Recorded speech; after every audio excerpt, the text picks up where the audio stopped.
Windows 11 ARM-based operating system. This is a weird one today. This is a weird episode. I'm going to show you some tools that you're going to think, well, what's Harry on about? But this is a really effective and interesting way of getting the software that we need. It's going to be quick, fast, efficient. It will work, I hope. But what are we doing here? So a part of when you graduate from your studies or your research or your cybersecurity course or your self-development, whatever your motivation is, once you finish your education and you go out and get a job in an enterprise, like a real world job, most likely you'll be running into a Windows environment. Even though Mac OS is becoming very popular in workplaces, because we're going into a cloud-based environment where you bring your own device, and Macs are great devices where you work on Macs. A great majority of workstations and workplaces still use Windows machines, Windows 10 and Windows 11. So it's a great idea to learn some skills for Windows 11 if you're a Mac user. So we're going to download Windows 11. We're just going to use a trial version, and that'll give you enough time to practice.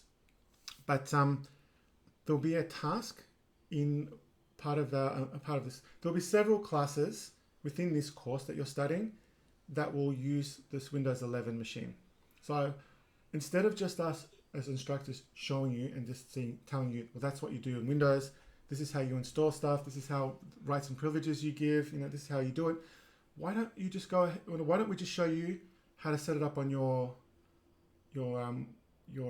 machines, your laptops or your machines that you got there, and do it yourself. That'll be fun. Instead of just looking and watching, follow this along. You won't regret it. But you know what? We're gonna have fun. I'm gonna show you some cool stuff. First thing we're going to do, I could go to the Microsoft website and download it, but you have to sign up to something called like a DevNet. And it's really, really hard to find. It's like a maze. They hide it for some reason. I don't want you to go to unsavory sources and find it, like BitTorrent or anything like that, or the darknet. I don't want you to do that. There's a legal, simple way to do this. So I want you to go over to the App Store, okay, and type an application called Crystal Fetch. My typing skill is terrible today. I've got this horrible keyboard. Now, I've already downloaded this on another machine that I use this software. What this software does is it goes out and grabs the ISO, the installation files that we're going to need to install Windows on UTM. Okay, this is so simple and easy. By the way, this is free. You don't have to pay for this. So I'm going to download this. It's not a big download. So, look, done, finished. By downloading this from the App Store, I'm safe. I know that it's going to be security-wise, it'll be fine. So then we've got Crystal Fetch right here. Okay. Unfortunately, Windows 10 doesn't have ARM-based solution. I've tried many different ways. It just doesn't work.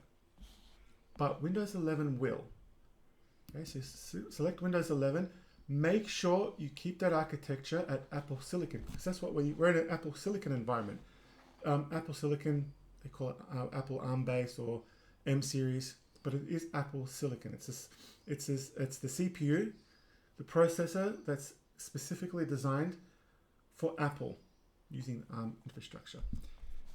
So to do that, click on English, United States, fine.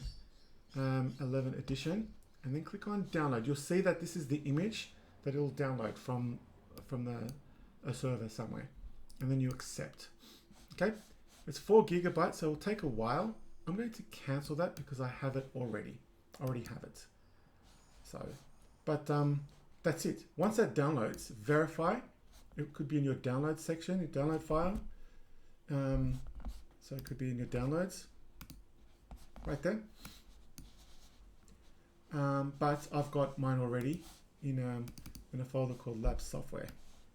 And there it is. That's it there. I'm not going to install it just yet. You know, it's a bit of a tricky installation, okay? When we get there, the funny things happen that you think, oh no, I spent all that time and it didn't work, it still worked. When we get to the installation part, it's all gonna make sense.